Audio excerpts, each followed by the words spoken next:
Like we'd heard like this stuff like the first couple of days. Like all this is confirming what we heard a few days ago, that this was one of the first things, at least I'd heard about anyway, was that he had confessed in Discord shortly after it all had gone down. So like this isn't a shocker there. And wow, color me shocked. Discord lied about having any evidence of this. Oh, you mean kind of like Discord's denied every other nasty, rotten thing that's gone on their platform, except for all of the Yahtzees. We gotta ban those. So like, color me shocked there. Video game culture is just as infested with psychopaths as every other infested culture out there. It's like, I've called it the spirit of the age for a long time, and that's something I got, I believe, from I'm having a brain. Steve Dace, I believe he's one of the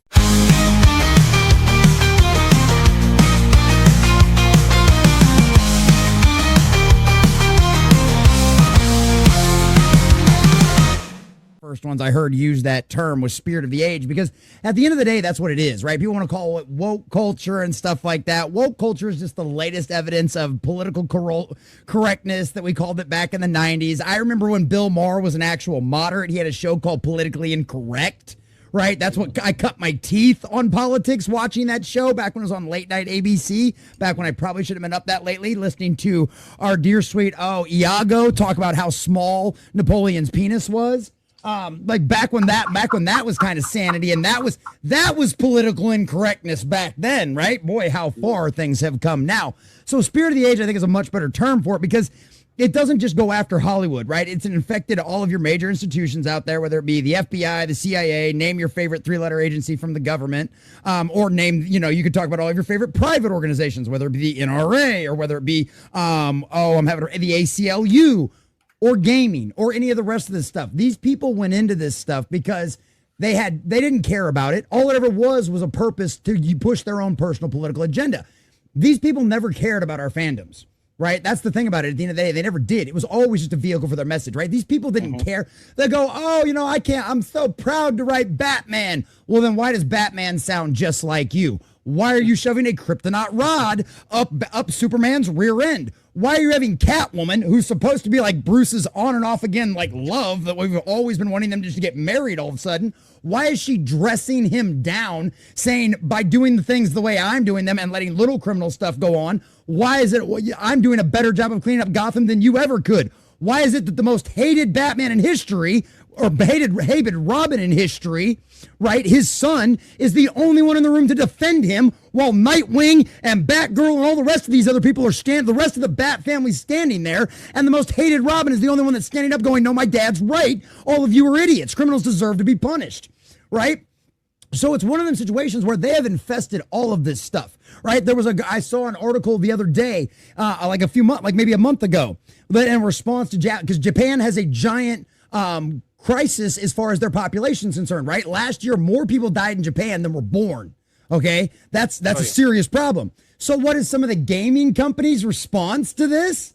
Well, maybe we should broaden our scope. Maybe we should start looking to a global audience versus just trying to do what we've always done, which has always worked and always appealed to a global audience, doing things in a Japanese culture style, right? And that was always the goal. They destroyed, they devastated, right? Because the same spirit of the age that destroyed your gaming is the same spirit of the age that's caused the population crisis in Japan, right? It's the same thing that's causing the population crisis in the United States. Because what it is, at the end of the day, it was never about representation. It was about dividing the fans, dividing the people, and causing them to fight. Because at the end of the day, hell doesn't care which political side wins. All hell cares about is the body count. Because the devil knows he can't directly affect God. He can't directly hurt God, despite all of the lies that he will spew into people's minds to convince them to side with him. He can't. So what does the devil do? He goes after God's most beloved, his children, all of us. So he corrupts us. How does he corrupt us? By those little whispers in the air. Well, you just want to be empathetic, right? You just want to be inclusive. You just want everybody to feel represented. Well, you don't want to talk. You don't want to give that person any constructive criticism. It might hurt their feelings, right? You don't want to hurt their feelings. That would be mean. God wouldn't want you to be mean now, would he? That wouldn't be very nice. And that's the exact same kind of garbage we had used against us, right? I had somebody comment on my Charlie Kirk, like that video blew up like faster than anything else had, and then it crushed and died after it like got to 100 views. But like I had somebody comment, well, you know, awful funny how you guys are cheering on the firing of this DC writer, yada, yada, yada. I'm like, don't you dare. Don't you even dare. You will not use my morality against me when you don't respect it. And that's the trick the devil's always pulled, right? Using your own morality, using your own empathy against you to serve his own interest and lead you straight to the pineapple in the rear end that everybody in Hollywood, majority of people in Hollywood, have waiting for them in a very fiery place, right? And that's the thing. That's the trick they've always pulled. So, of course, these people working in the gaming industry, these executives, these creative writers, what was the other company that hasn't said anything but did say that the person was fired, right? That person, that creative dev out there was doing it. But at the end of the day, there is a large portion of people out there that despite my prayer, I wish we could save everybody. I wish everybody would accept Jesus Christ as their Lord and Savior into their heart, and everybody gets the shiny new spot out there. But at the end of the day, even the book tells you at some point you have to dust your sandals off and walk on, because people like that will walk into hell, in through the gates of hell, screaming that God is a bigot, and they were right the entire time. And I don't think the pineapple on their ass will even convince them that they were wrong. I only want to wear a dress, common nerd. I only want to cut my cock off, common nerd. I only want to sterilize children, common nerd. I only want to mutilate this beautiful creation that God has made and turn it into something ugly and nasty. Hey, you remember when Ellen Page was a pretty girl that looked like the girl next door that you probably would have been happy marrying? Yeah, I don't think that's Ellen Page anymore. You can thank the media and the people who pressed her. Well, remember this. She flat out said, you remember the story? No, you guys have heard the story, right? The interview with her?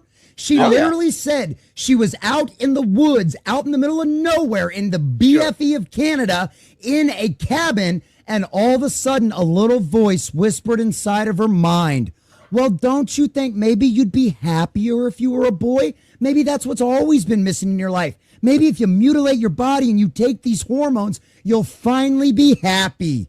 Does Ellen Page look happy? No, she does not anymore. Dude, that's straight up demonic influence, whispering straight into your brain. I don't know what more evidence people need. That is true. And to also add to what you said, common nerd, evil.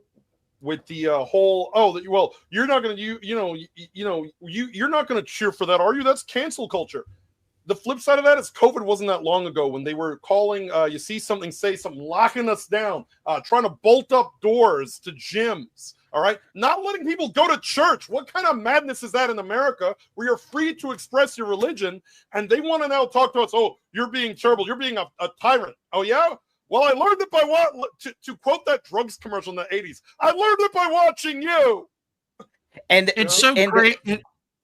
Sorry, Roger, but I gotta find some time to speak on this show. Okay, go ahead. America is so pro-free. America is so pro-freedom of religion, they kept the religious rights of people who blew up 2 buildings and killed thousands of American citizens. If that kind of terrorist attack happened in the former Soviet Union, or say, for example, the People's Republic of China, in fact, there was quite a few years back an Islamic terror attack. Sorry to go on a tangent, folks, but it's Tangent Kings. There was an Islamic terror attack in the People's Republic of China. Killed about a dozen Chinese citizens. I think it was in one of the outer provinces, Muslim majority outer provinces. Within 12 months of that happening, 1 million Muslims were killed by the Chinese Communist Party. And of course the religion was outlawed. They don't take such things lying down. Helzo's not old enough to remember when Bulgaria was communist, but his older generation do. And religion wasn't the number one thing.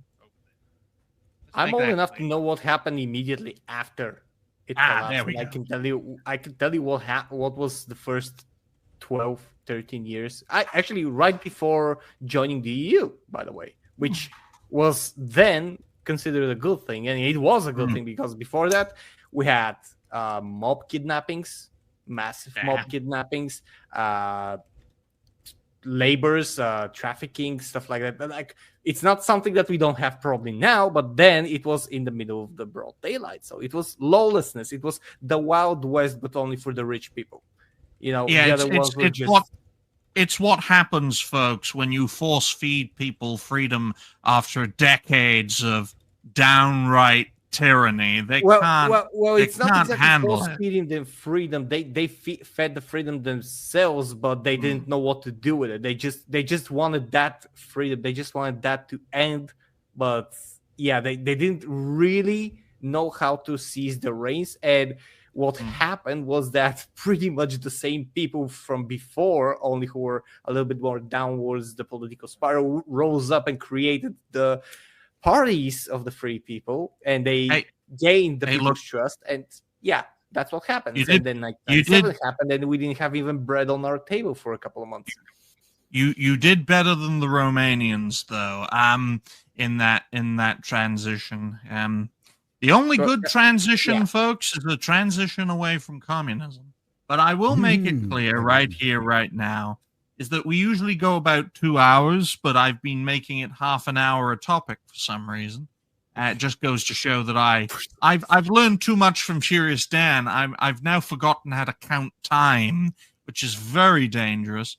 But what we're going to do is we're going to move on to the next topic, and then we're going to get the common nerd's perspective first, and then he can bow out if he wishes, because we did tell him 2 hours, and we like to be very particular with our guests' time, especially when said guest has been streaming for 5.5 hours now. I do 24-hour streams, and you wonder why he shouts. He literally is going insane doing this. That's not energy. That's after burning his own DNA. Yeah, and that's why he's like you can expect his beard to just light up on flame. He can ascend to godhood, and he can just be a 20 years ago. Now I'm old. I'm older than I look. The common... Disgusting.